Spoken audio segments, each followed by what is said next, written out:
구광폐하께서도 그때 네. 문구를 고칠 때 다 허락하시지 않으셨습니까? 네. 이렇게 상소를 하는 거예요.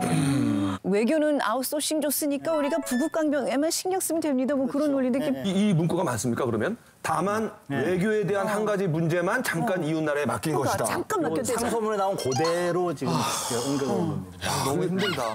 힘들다. 너무 답답한 게 이게 문제라고요, 지금 이게. 그러니까. 삼국 간섭이나 아간 파천, 뭐 대한제국 선포 이런 것들이 다 외교 활동으로 이루어진 결과인데. 그렇지. 지금 고종과 대신들도 외교의 중요성을 잘 알고 있었단 말이에요. 그렇죠. 그런데 외교권을 뺏었다는 거는 대한제국의 손발을 묶어놓고 이제 아무것도 못하게 만들겠다. 지금 이 뜻인데. 그렇죠. 근데 이들을 옹호하려는 거는 요만큼도 없습니다만 정말 실제로 이런 상황을 잘 모르고 우리가 외교권은 박탈당했지만 진짜 부국강병해지면 다시 나라를 찾아올 수 있다. 뭐 이런 마음을 갖고 끝까지 반대하지 않은 건 아닌지 그런 믿음이. 정말 이완용들이 그걸 믿었을까요? 같은 상황에서 한규설은 끝까지 반대를 했다라는 사실이 중요하고 그리고 뭐 목숨이야 누구나 아깝겠죠. 그런데 한 나라의 대신이라는 중책을 맡으려면 그런 정도는 좀 각오를 했어야 하는 건 아닌가 이런 생각도 들고 그 큰 힘에는 큰 책임이 따른다라는 말이 있잖아요. 네. 한국을 일본이 병탄한 이후에 한국의 고급 관료들과 이런 대신들한테 은사금을 주는데 네. 이완용 같은 경우에는 그때 한 15만 eng을 받는데 어느 정도예요? 15만 eng을 제가 좀 환산을 해보니까 네. 지금 돈으로 환산해보면 한 90억 원쯤 되겠습니다.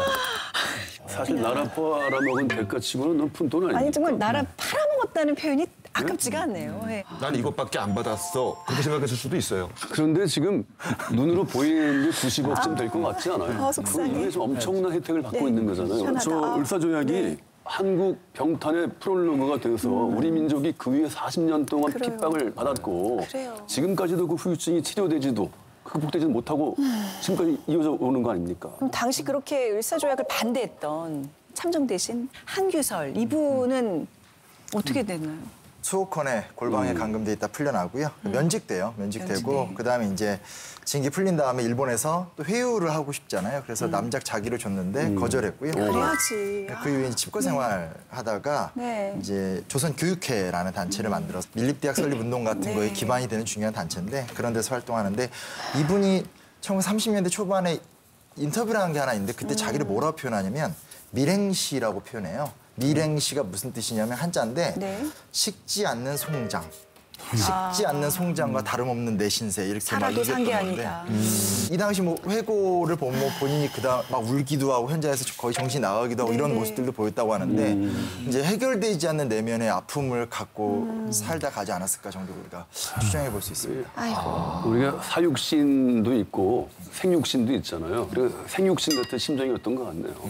우리가 지금 을사오적에 가려서 오히려 잘 모르고 살았는데 정말 기억해야 할 그렇네요. 인물 같습니다. 한규설 기억하겠습니다. 예, 그러고 보면 결국 같은 장소, 같은 상황에서 네. 을사오적은 문구를 바꾸면 찬성하겠다라는 식의 어떤 비겁한 타협을 선택했고 그 타협이 결국 지금 역사에서 매국노라는 씻을 수 없는 꼬리표를 달아줬잖아요.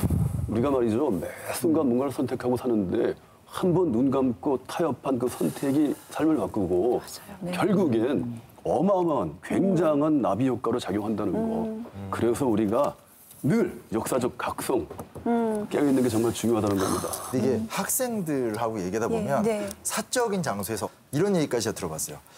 이 정도 돈 되면 할 만해. 솔직히. 아 정말. 95? 그러니까 애들이 막연하게 생각하는 네. 건데 그건 뒤집어서 얘기하면